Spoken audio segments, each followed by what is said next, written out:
ainda que na vida tenhamos dissabores, nossa alegria está em Deus. Nossa alegria está em Deus. Não se esqueça disso. Meus irmãos, abra por gentileza a sua Bíblia na primeira epístola de Pedro, no capítulo 1.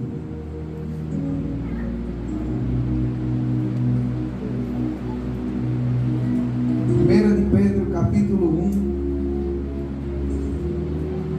e o versículo 3.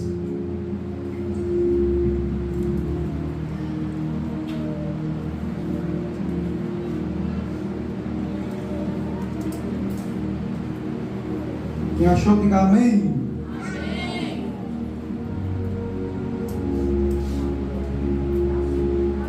Bendito seja o Deus e Pai de nosso Senhor Jesus Cristo, que, segundo a sua grande misericórdia, nos gerou de novo para uma viva esperança pela ressurreição de Jesus Cristo dentre os mortos.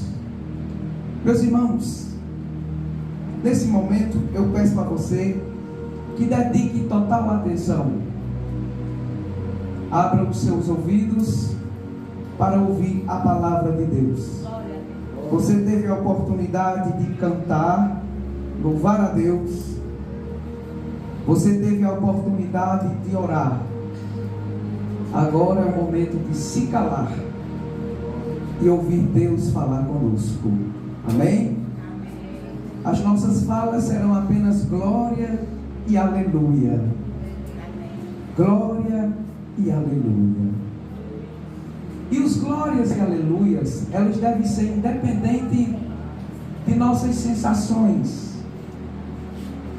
Acostumamos a ir para o culto e fazer do culto um show, em que ele tem que ser agradável a nós, tem que ser atrativo para nós, e não para Deus. Aí Deus chega no culto que deveria ser dado para ele, ele chega no meio, se assenta e diz: eu vim receber, e eu quero o melhor de vocês. Aí muitos cristãos estão sentados dizendo: que culto chato. E o que Deus pensa sobre o seu culto? O seu culto é bom? Está sendo bom para Deus? Você veio para assistir ou veio para entregar? Aleluia. Você veio para ser cultuado ou veio para cultuar a Deus? Sou eu e você que devemos agradar a Deus nesse culto. Não é Deus que tem que agradar você aqui, não. Não é Deus que tem que lhe agradar. Apesar disso, Deus é tão bom que Ele fala conosco alegrando o nosso coração. Ele nos ensina, Ele nos instrui, Ele nos corrige. Tudo isso é fruto da bondade de Deus, porque no culto que é para Ele, Ele também fala conosco. Então esse é o momento de você ouvir a palavra de Deus e se alegrar, degustar dessa mensagem. Você pode estar cheio de cansaço, cheio de fadigas, cheio de desânimo, mas Deus diz: se nutra com a minha palavra. Se nutra com a minha palavra. Eu sou o Senhor teu Deus, que te tirei da terra do Egito, da casa da servidão. Ele diz: abre bem a tua boca e eu te encherei. Aqui não é abrir no sentido de dar glórias, de dar aleluia. É abrir a boca para Deus encher da palavra. Então abra sua boca, como um nenenzinho, que a mãe vai dar uma papinha, ó aviãozinho. Abra a boca e Ele dá as colheradas.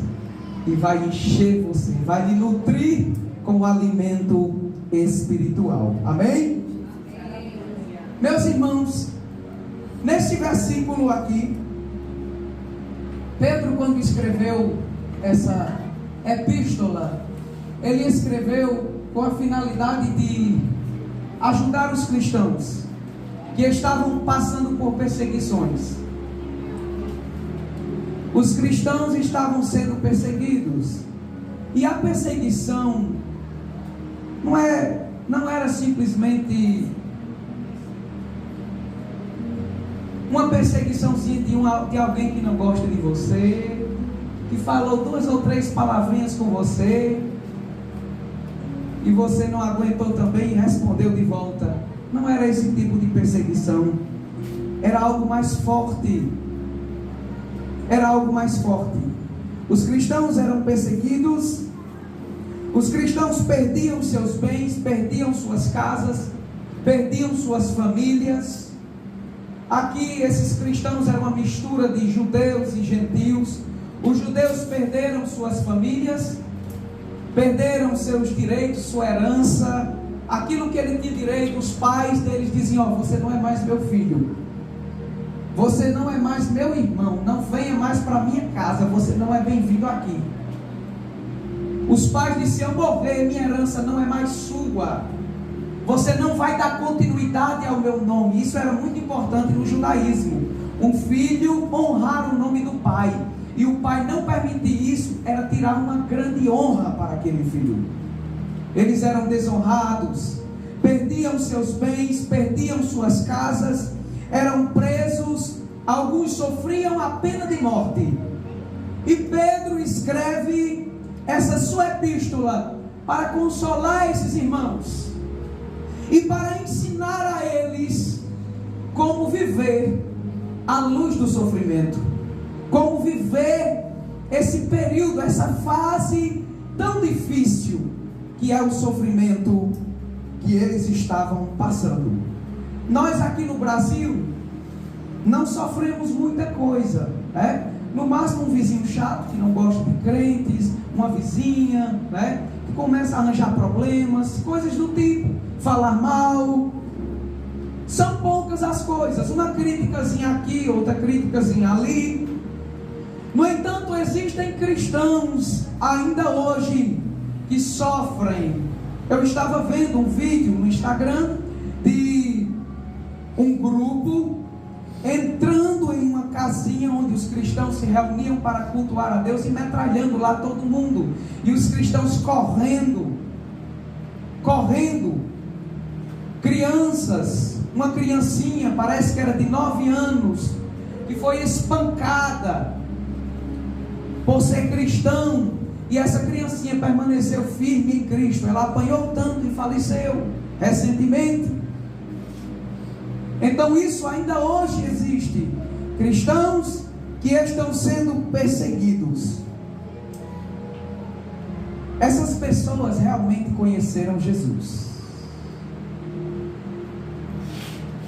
É tão triste quando vemos cristãos que têm a oportunidade de ir para um culto, a oportunidade de cultuar a Deus com toda a liberdade, com músicas, né, com instrumentos, com irmãos, em uma sociedade que não reclama muito por alguém ser evangélico, não se mete muito nisso,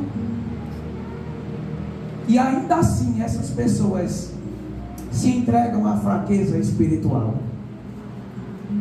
Elas ainda assim se entregam ao desânimo. Pessoas estão sendo mortas por estarem cultuando a Deus, mas pessoas estão querendo simplesmente se justificar com probleminhas pequenos para não cultuar a Deus, para não estar com os irmãos. Ah, eu não vou. Ah, eu tenho que ir a pé. Ah, para mim é distante. Ah, para mim é longe. Ah, para mim é isso, para mim é aquilo. Vai falar para os irmãos que estão morrendo? Se eles se justificassem assim: ah, eu não vou porque senão eu vou morrer. Ah, eu não vou porque eu vou salvar a minha vida. Não. Nenhuma dessas pessoas tiveram a sua vida por preciosa. E eles fizeram todo o esforço para servir a Deus, para cultuar a Deus. Qualquer coisa é desânimo. Eu não gostei dessa mensagem, eu vou sair da igreja. Eu não gostei dessa palavra, eu não estou gostando mais dos cultos, eu vou sair. As pessoas estão assim. Elas estão fracassando e desistindo da caminhada por qualquer coisa. E isso não é justificável diante de Deus. Isso não é justificável diante de Deus.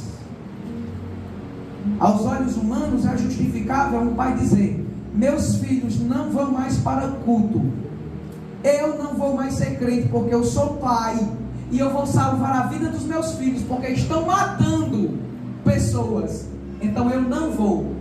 Mas esses pais ainda estão dizendo: eu vou ser crente, minha mulher vai ser crente, meus filhos vão ser crente, ainda que nós soframos a perseguição e a pena de morte.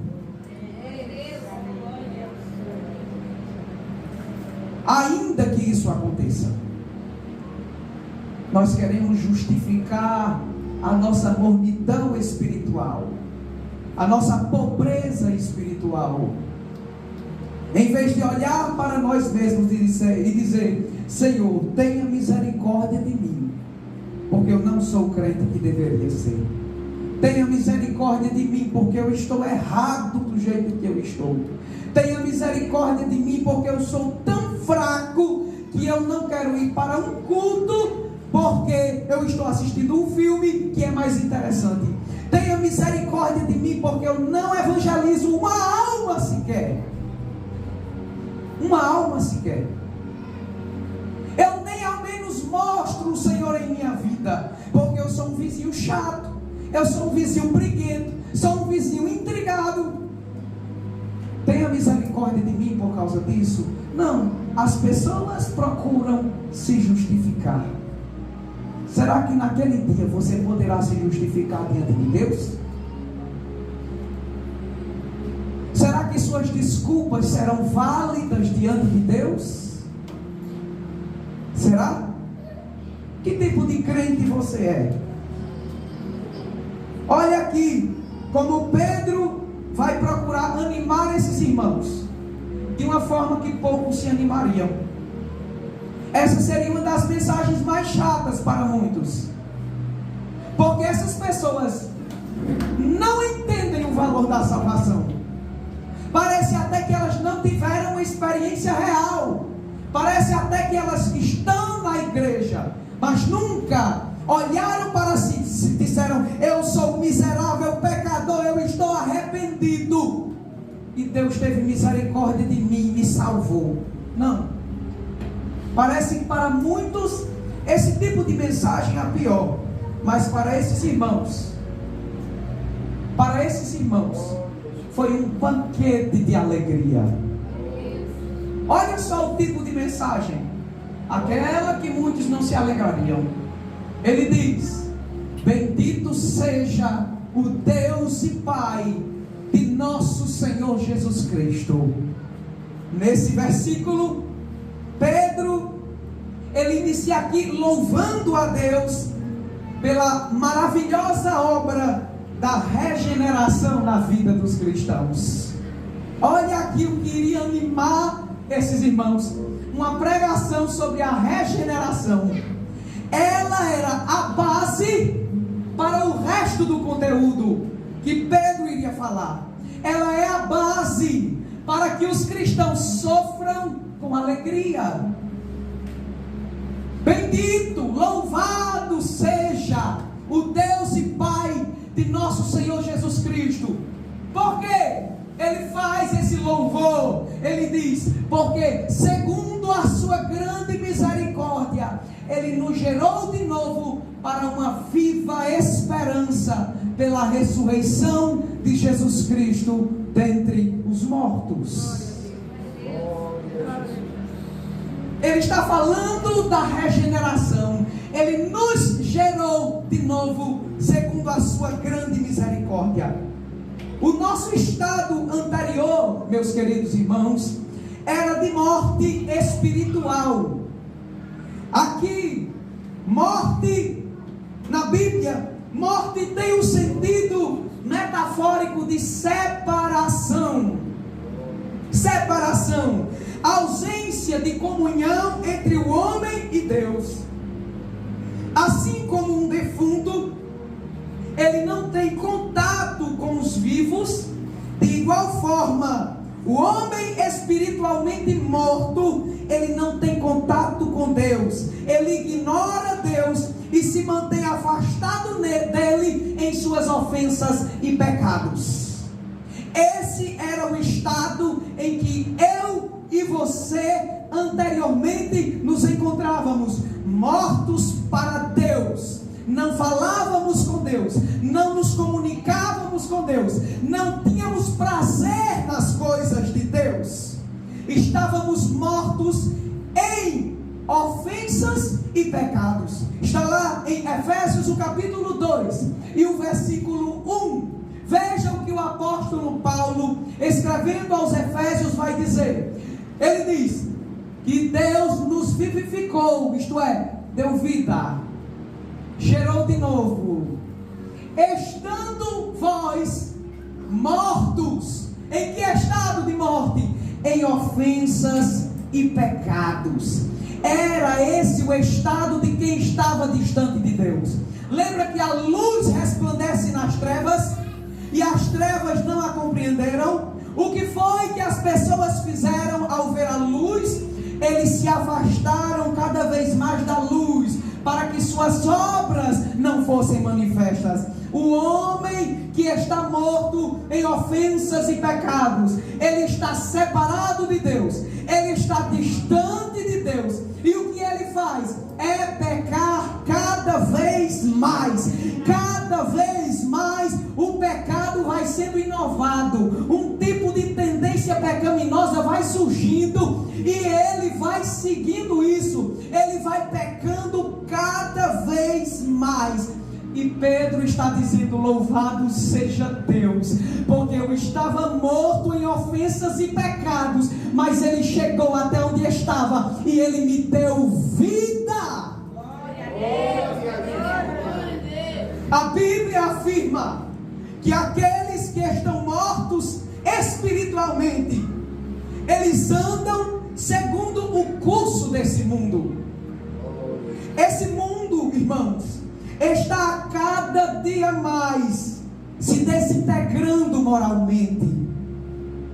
O aborto, as drogas, a prostituição, a traição, a homossexualidade, a criminalidade e a nudez se apresentam à nossa sociedade no presente como a tendência. O que está na moda, o que é aplaudido, quando alguém sai do armário e enfrenta Deus cara a cara, dizendo: eu não te respeito e não dou a mínima para o que o Senhor acha de mim.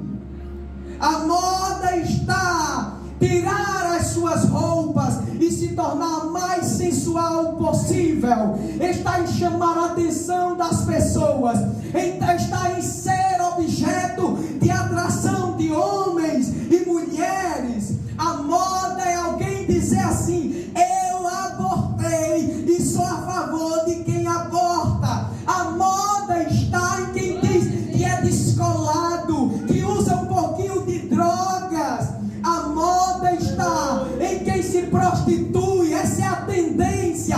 Deixa de ser besta. Que negócio de virgindade. Vai para uma festa, conhece um cara, conhece uma moça, aproveita isso. É esse o curso que o mundo está tomando. Essa é a tendência. E o homem sem Deus, conforme está aqui em Efésios capítulo 2 e o versículo 2, ele segue o curso desse mundo. A tendência que o mundo traz, ele segue. O curso do mundo é esse, e as pessoas estão seguindo. Você lembra que anos atrás, uma pessoa que mostrava o seu corpo, ela era menosprezada na sociedade?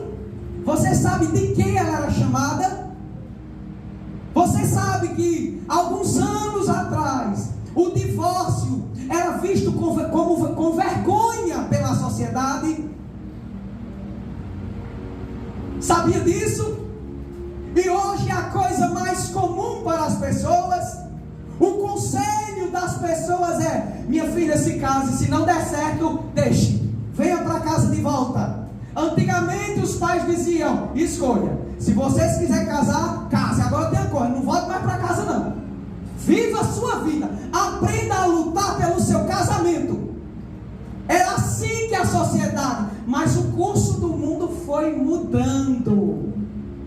O curso do mundo foi mudando. E o que acontece? As pessoas foram seguindo o curso desse mundo. É isso que acontece com alguém que está morto em ofensas e pecados. Ele segue o curso desse mundo. A palavra de Deus deixa claro que andar segundo o curso desse mundo é andar segundo o diabo. Se você segue o curso desse mundo, você está andando segundo o diabo. Se você expõe o seu corpo à nudez, à sensualidade, você está seguindo o curso desse mundo e andando conforme o diabo.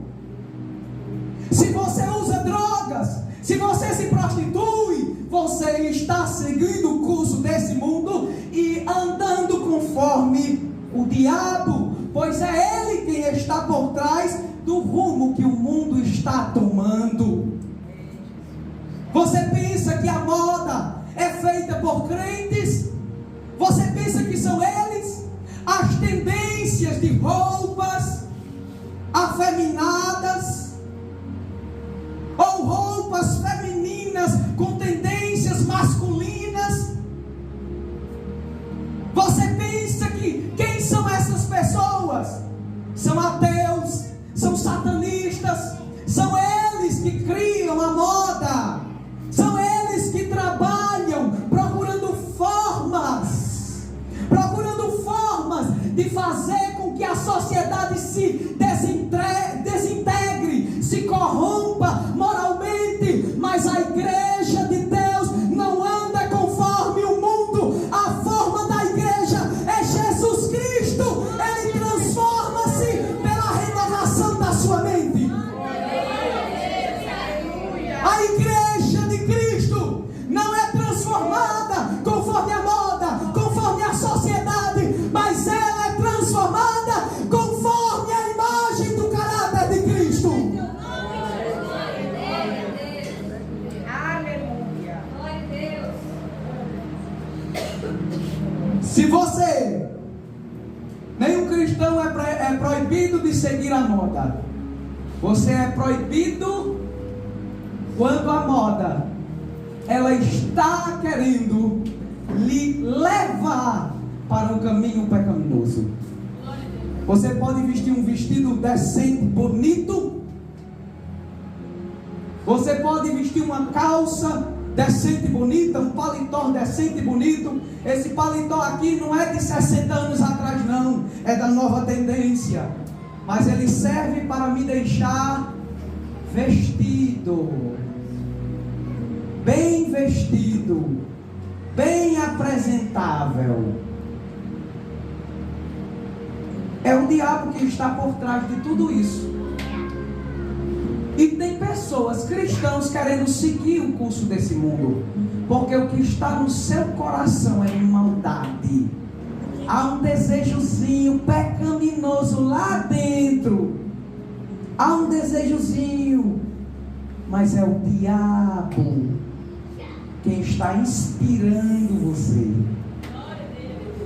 O diabo. Viu?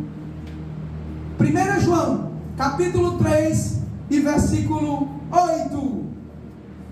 Veja o que o apóstolo João vai dizer.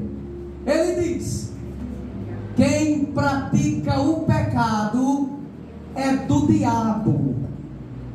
Olha só o rumo que os seres humanos tomam.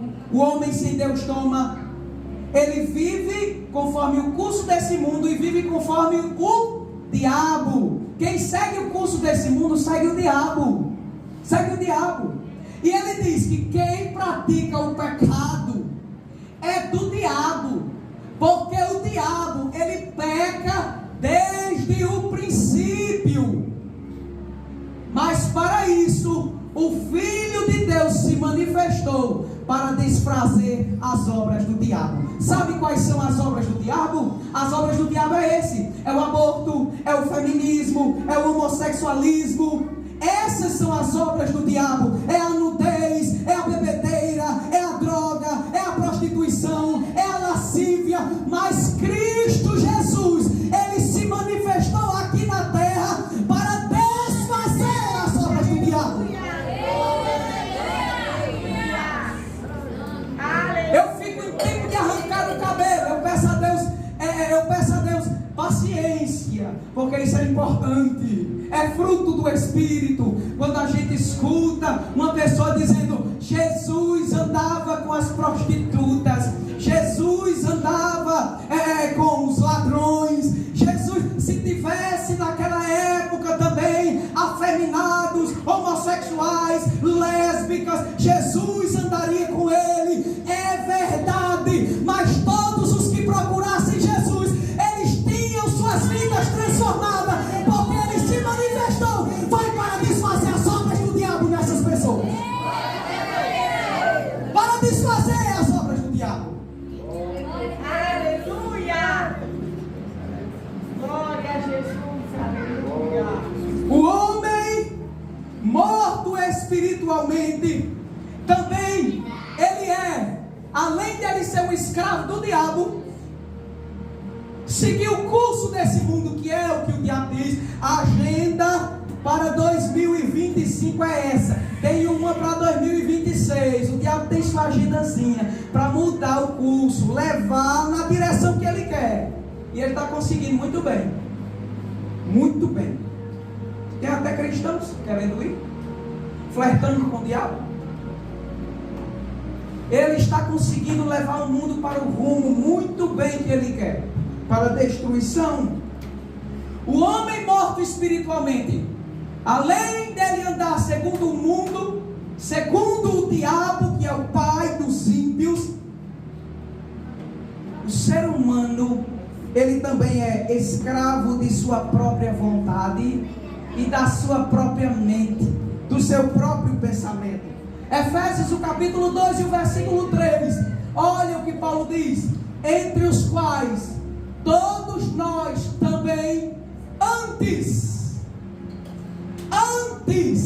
não agora, antes, andávamos nos desejos da nossa carne. Olha aí, o homem morto espiritualmente, ele é escravo de sua própria vontade, de sua própria carne, e também dos seus, fazendo a vontade da carne e dos pensamentos, da carne e dos pensamentos. Ou seja, ele faz tudo o que deseja. O homem que é escravo da sua carne, ele faz tudo o que ele deseja, tudo o que ele tem vontade.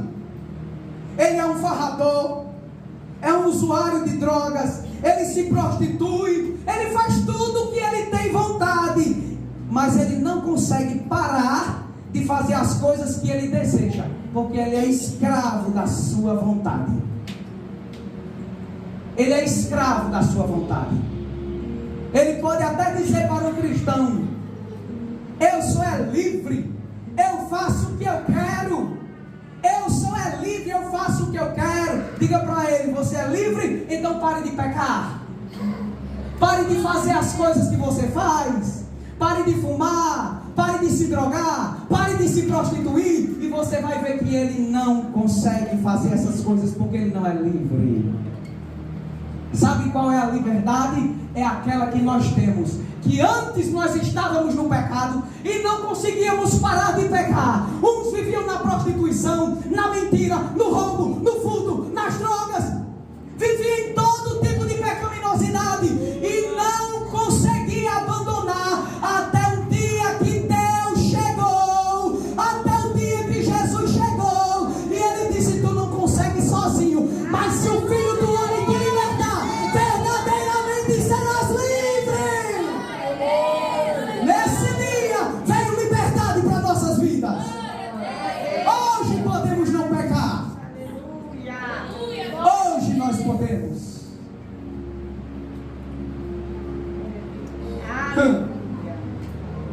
Os seus pensamentos também, do homem regenerado, o homem morto em pecados e ofensas, os pensamentos deles também são tolos, e ele vive conforme seus pensamentos.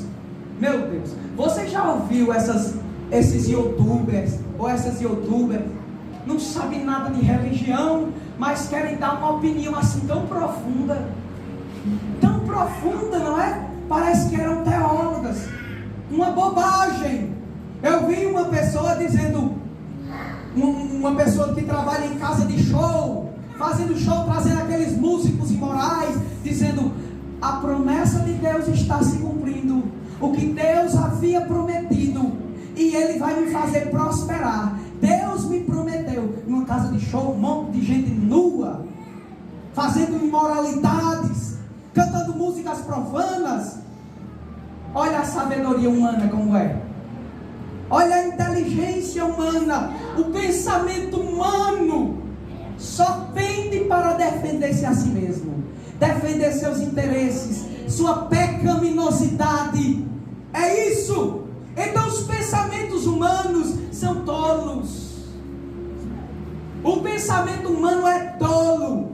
Para ele, para o ser humano, viver bem é isso. É ir a uma festa, é ficar com pessoas, é fornicar, é beber, é ser famoso, é ostentar suas posses, está com uma corrente bem grande aqui de ouro, chega lá num carrão, uma moto fazendo barulho terrível, ensurdecedor. Para eles, isso é essencial para a vida. Gasta toda a sua vida com besteira, com bobagem, perde todo o seu tempo, suja o seu nome, se envolve com todo tipo de porcaria. Para isso, apenas essas coisas fúteis e sem importância para a mente do ser humano é tudo o que ele precisa na vida. É a sabedoria humana, e o homem vive segundo a sua sabedoria. Por isso que você vê esses caras aí fazendo barulho no meio da rua, os caras se ostentando, os caras bebendo, botando um paredão de som, bebendo cachaça, fazendo aquela coisa toda. Para eles isso é muita coisa, para eles isso é significativo.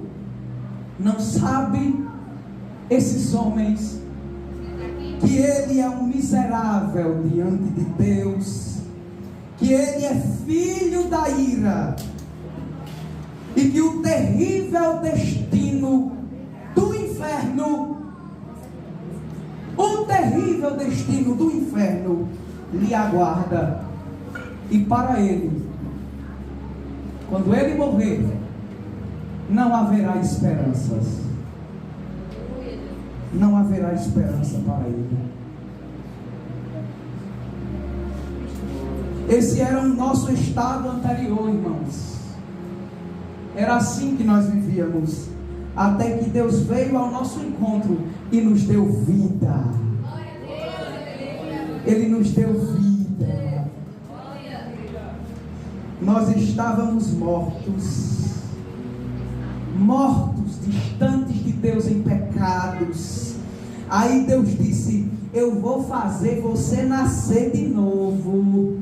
Quando você estava morto, aí Deus aparece e diz: eu vou fazer você nascer de novo. Então Ele vem e nos gera. Glória a Deus. Ele nos gera. É isto que Pedro vai dizer. Ele nos gerou de novo. Por isso Ele deve ser louvado. Perceba, irmãos, que a palavra gerar, a palavra gerar aqui em Pedro, ela é forte, é uma palavra forte. Só quem pode gerar, irmãos, são os pais. Os pais geram seus filhos. Só quem pode gerar é os pais. Isso significa, irmãos, que quando você foi gerado por Deus, você também imediatamente se tornou filho dele.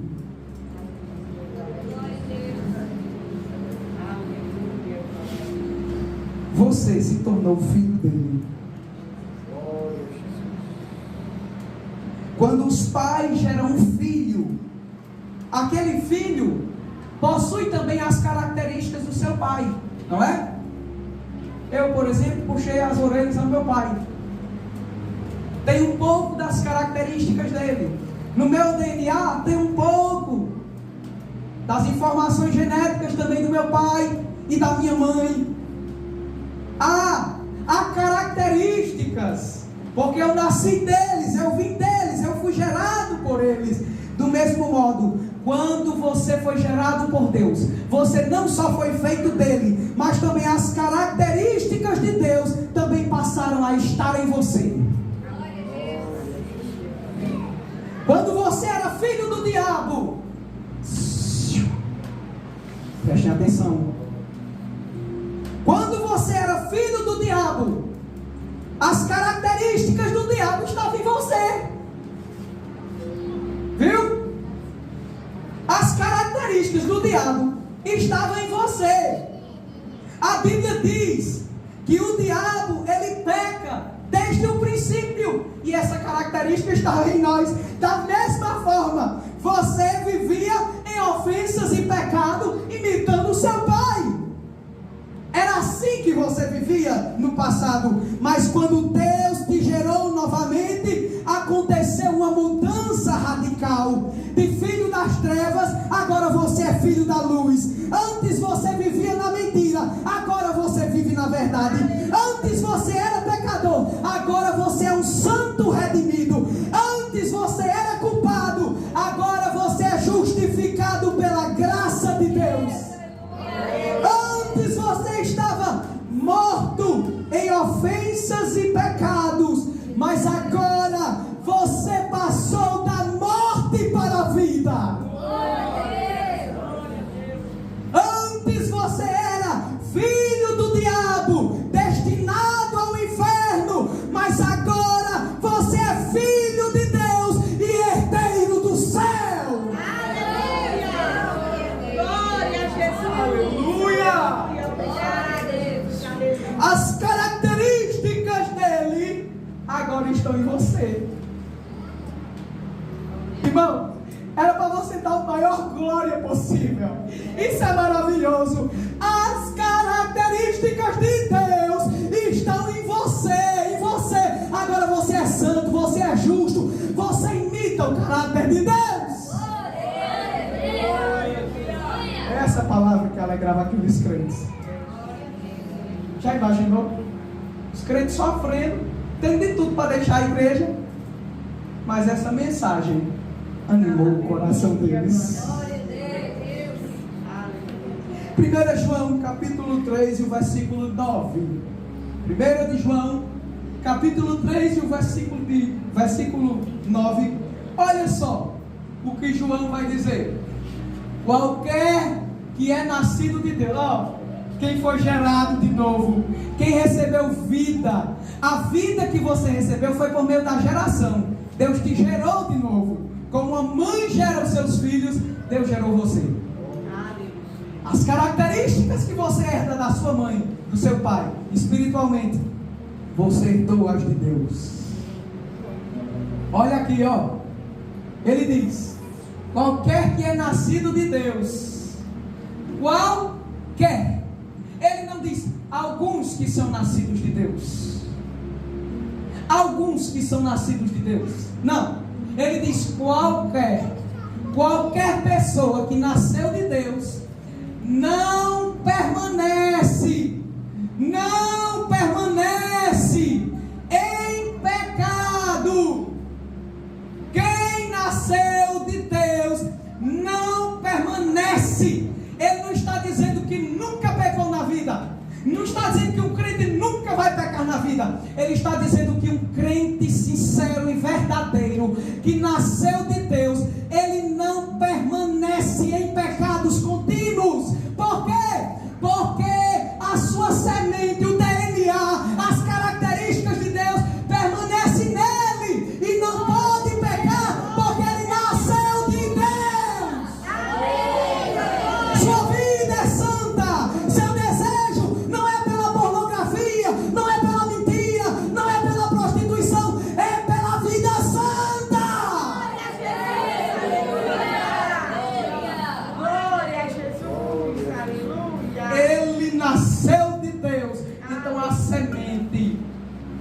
que há está nele. Que está em você? Será que está em você? Será que as características de Deus podem ser encontradas em você? Agora que você nasceu de novo, já não vive mais, irmão, como antes. Você não deve viver mais como antes. Você já não tem mais as características do seu velho pai. Não. Não tem mais as características do diabo em você, não. De forma alguma. Não há mais. A mudança através do novo nascimento é tão perceptível, irmãos, que muitos até falam, quando alguém se converte a Cristo de verdade, eles falam: nossa, como você mudou, você está tão diferente. Antes você andava com a gente, você ia para as quebradas, você estava nas festas, você ficava com várias, você bebia conosco, você era descolado. E o que aconteceu? O que aconteceu é que eu estava morto, mas Deus me deu vida. Antes eu estava nos caminhos do pecado e me assentava nas rodas dos escarnecedores, dos que zombam de Deus. Antes eu estava no caminho dos pecadores. Antes eu me assentava na roda dos escarnecedores, daqueles que zombam de Deus. Mas agora eu ando no caminho da justiça. Eu mudei de família. Já não me assento mais na roda dos escarnecedores. Agora eu me assento à roda daqueles que se reúnem para invocar o nome do Senhor e adorá-lo na beleza da sua santidade. Eu era filho do diabo, mas Deus me gerou. Eu nasci de novo e agora sou filho dele.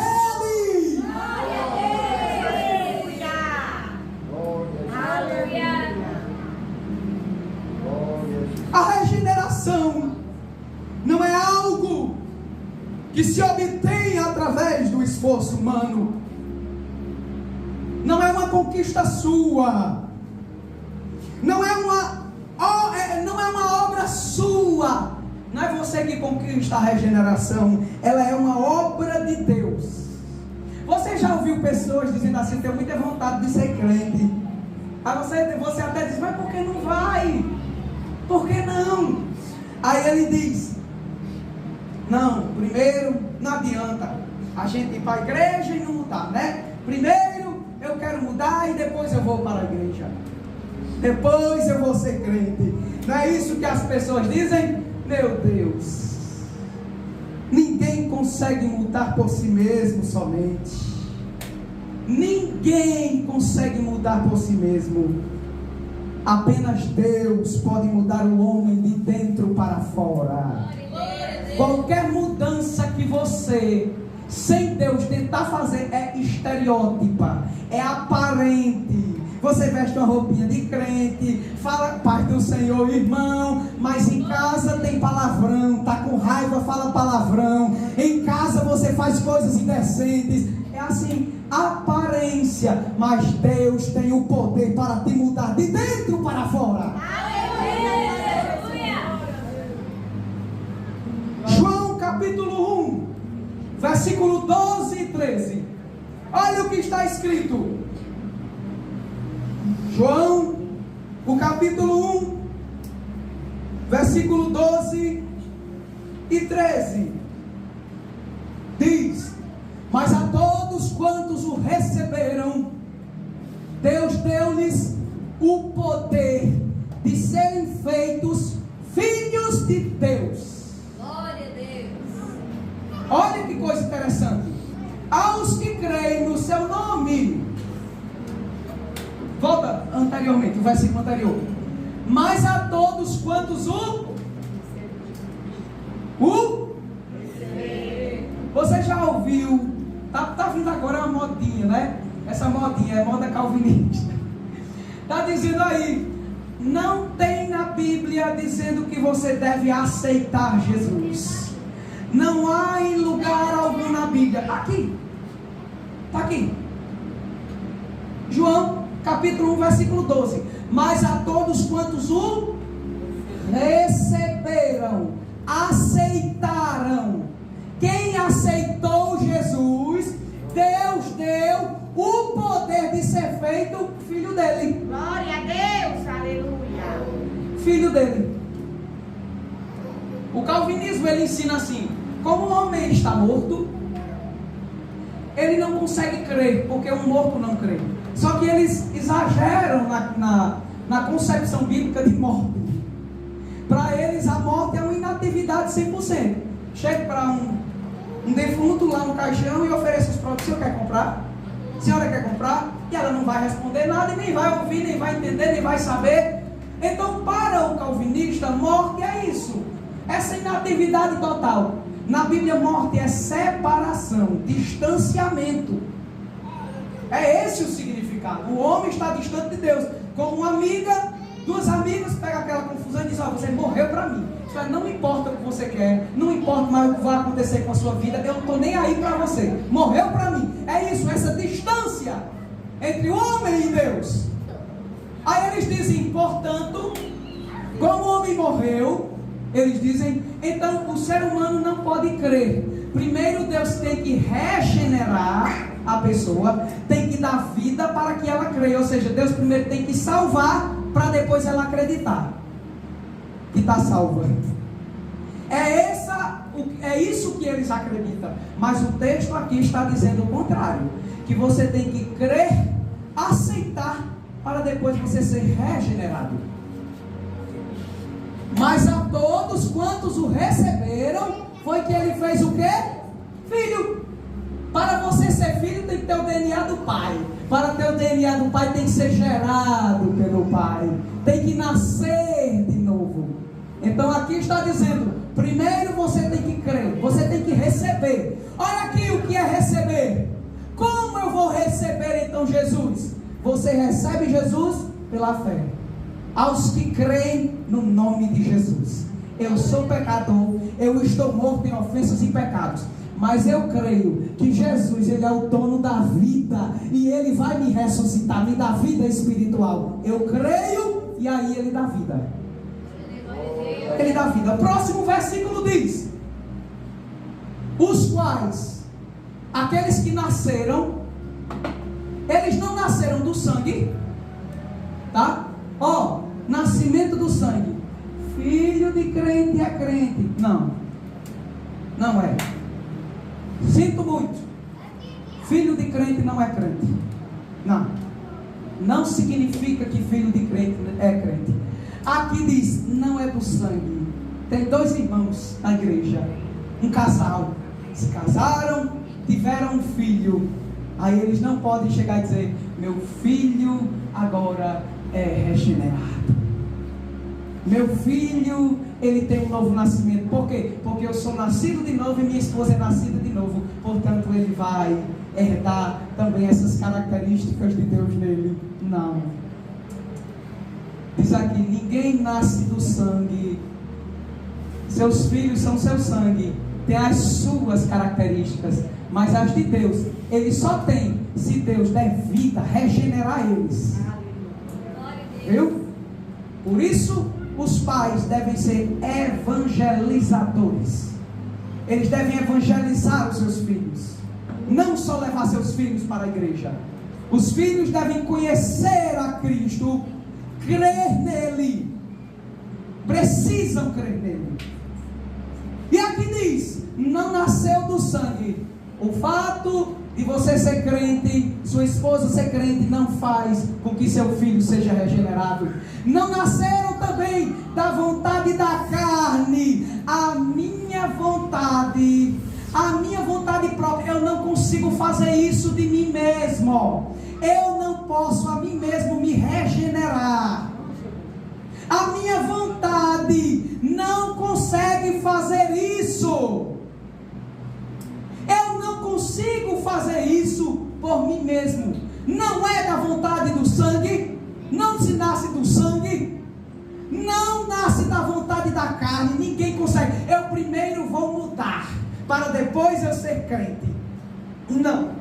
A ordem é inversa. Você primeiro tem que ser crente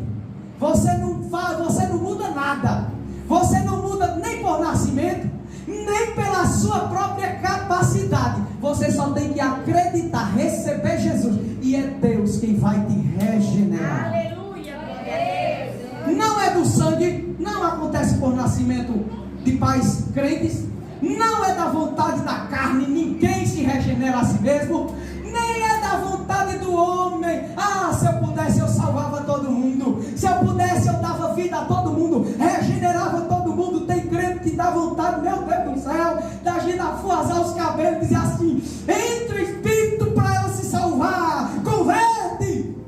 Se a gente pudesse, a gente fazia isso, não era? Mas não dá. Mas não dá. Não é da vontade do homem, mas é de Deus a vontade. É de Deus. A vontade de Deus. O homem pode até ter vontade de ser regenerado. Pode. A vontade é a fé. Ele vai ter fé, vai crer em Jesus Cristo, mas ele não vai conseguir obter essa regeneração por ele. É Deus quem vai dar. A vontade última é a de Deus. Quando o mendigo está ali e você dá a ele R$1.000 para aquele mendigo, ele não vai sair daí contando vitória dizendo: olha, um cara veio, eu recebi, eu aceitei, os méritos são meus porque eu aceitei R$1.000. Não, ele vai dizer: eu tenho R$1.000 porque aquele homem ele me deu. Os méritos são de quem dá, é de quem concede, não é de quem recebe. Eu recebi a regeneração, eu aceitei pela fé a Cristo, sabendo que o resultado era que Deus iria me dar uma vida nova. Eu aceitei, e Deus, pela sua vontade, Ele me fez nascer de novo para viver uma nova vida.